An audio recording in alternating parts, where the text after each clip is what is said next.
Right now, I'm still processing some words to play. I write a spontaneous lyrics right now in my mind. If you want to listen, just listen.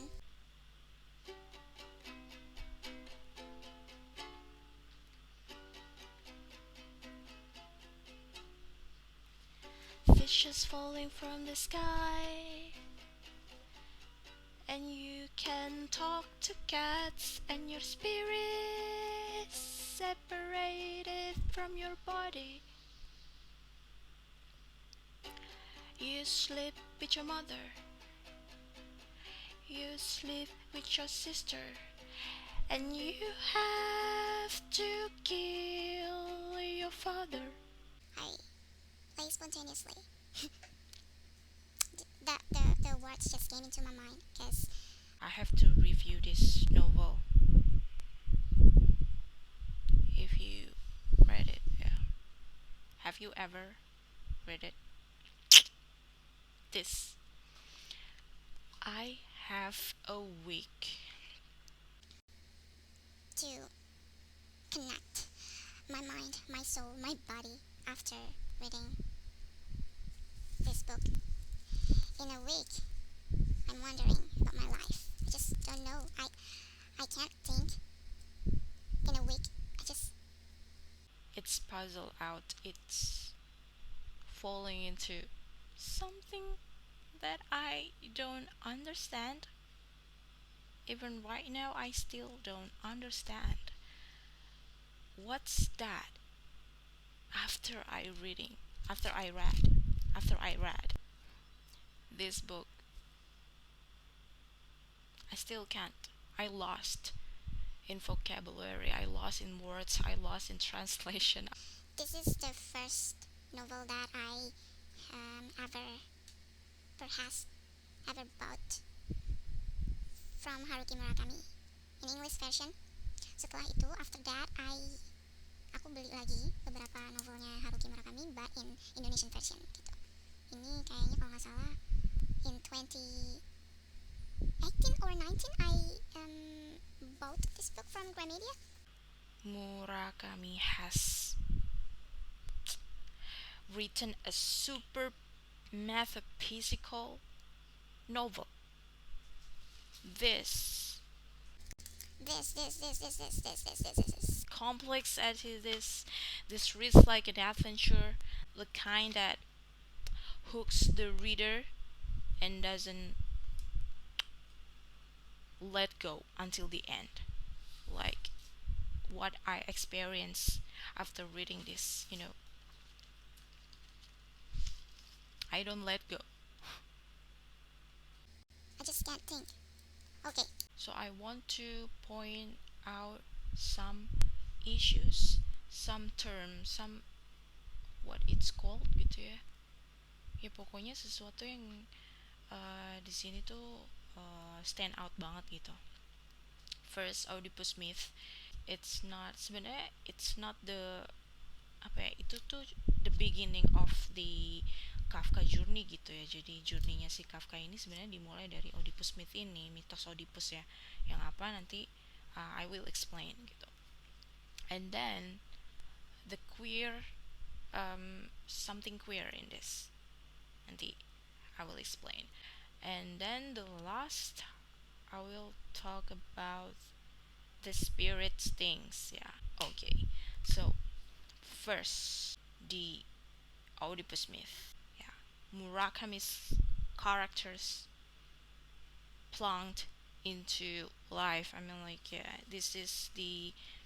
um, this is not really the theme, but it stands out. It's follow along the journey of Kafka gitu, the Oedipus myth gitu ya. So Kafka Tamura, the 15-year-old boy who runs away from home, either to escape a gruesome Oedipal prophecy from his father. Nah, jadi ini mitos yang diberikan yang dibahas di sini, the beginning of Kafka journey yang tadi I told you gitu ya. What is it? So this is that Kafka will kill his father and sleep with his mother and his sister. Jadi something like insexually gitu ya.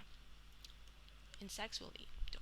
Sleep with his mother, but he have to kill his father. Nah, ini tuh sebenarnya semacam doktrin. Kalau dia tuh nanti ketika beranjak dewasa, dia akan membunuh ayahnya dan dia akan nge-sex with ibunya dan kakaknya who left when he was small gitu. Jadi ketika yang pergi ketika dia masih kecil gitu. Oshima. There's this character called Oshima, a transgendered gay man, ambiguous as sexually gitu ya, sexually ambiguous Oshima gitu. Is a living walking metaphor of duality. I mean, like, yeah, his physical appearance is a man gitu, a guy gitu, but he's actually a girl gitu. He's actually a woman, a lady gitu. Jadi dan di sepanjang novel dia itu tetap dipanggilnya he gitu ya, walaupun dia he explain about him gitu ya, that sebenarnya dia tuh perempuan gitu, tapi secara fisik dia tuh appearance-nya dia gitu ya, tampilannya dia itu laki-laki gitu. Dan Oshima di sini tuh berfilosofi banget sih. Dia tuh makanya I call him a living walking metaphor of duality. Kenapa of duality? Karena dia ini bisa laki-laki, bisa perempuan gitu. I don't know. Another point is the Japanese culture that centered on connections to the past. About the spirit things, the characters here is that di sini ada dua karakter yaitu Nakata and Misaki that have half spirit gitu. Jadi mereka sama-sama half spirit. Nakata after the incident. Jadi ada sebuah insiden di mana Nakata tuh kehilangan memorinya gitu. Setelah World War II. He lost his memory. He's in a coma gitu ya. Jadi itu, dan setelah itu dia bisa talking with cats and dia tuh bisa ngelihat unusual things gitu setelah itu ya, setelah insiden itu. The term of spirit projection sprang to mind, so I read it. Japanese folk tales are full of this sort of thing where the soul temporarily leaves the body and goes off a great distance to take care of some vital task and then returns to reunite with the body. Nah, so in this story, Nakatas and Misaki have something like this gitu. Jadi they have to search for their other spirits to complete their spirits. Nah, and then after they complete, akhirnya mereka nemuin jiwanya mereka masing-masing gitu ya. Spirit di sini tuh kayak rohnya dia gitu. Jadi rohnya tuh cuma setengah gitu ya. Jiwanya setengah, rohnya kayak setengah gitu. Akhirnya mereka kayak ketemu gitu dan ternyata satu sama lain saling terconnection gitu. Jadi mereka ini sebenarnya, as I said earlier ya, mereka semuanya ini terkoneksi meskipun in a different dimension gitu. Jadi ini tuh yang maksudnya multiverse dimension, yang maksudnya metaphysical, something like that gitu. the notion of the soul not just leaving the body at death. Nah, jadi memang in the story Nakata sama Misaki ini die gitu ya. Jadi setelah mereka ketemu sama spirit, their other spirit, mereka tuh mati. Murakami stands this out gitu, memberikan Japanese information gitu ya. They have this connection in the past. I don't know. Gitu. Ini something like kita tuh nggak bisa pikirkan. This is so aesthetic. The territory here is weird, unusual, bizarre, strange ya. Yang tadi aku bilangin itu aneh banget ya kan. Kita nggak bisa memikirkan gitu kalau beneran ini terjadi in reality gitu. But no matter what happens, the character's level of engagement gitu ya, makes it powerfully real. Nah itu yang aku bilang, kayak ini bisa jadi nyata gitu. Spirit things, sesuatu something like this gitu. aesthetic things. They care about everything they do, and they care terribly about what's happening to them. Jadi karena dia merasa something unconscious gimana gitu ya, dengan their themselves gitu, akhirnya mereka mencari tahu dan ya udah terjadilah cerita ini. This is Blow us away, you know. Beneran, ini seminggu aku tuh nggak bisa mikir. I can't think about anything. I lost. I don't know. Murakami. So yeah, the greatest impression of Murakami's dreamlike fantasy but realistic novel, for me it's the experimental uh, elements which Murakami try to stands out. Jadi apa ya, ini tuh experimental banget, estetik banget, ini tuh something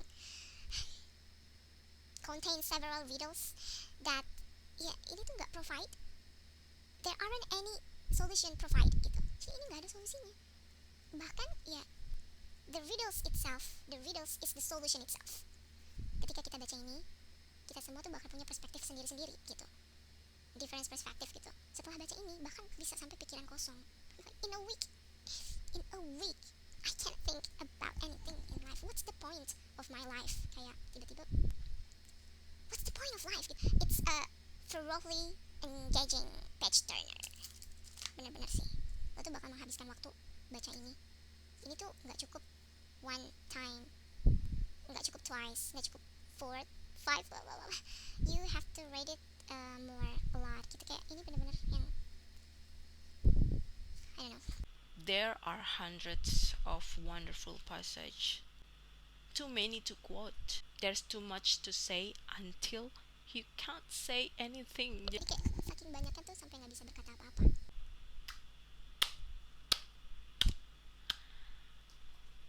This one is brilliant enough. Thank you.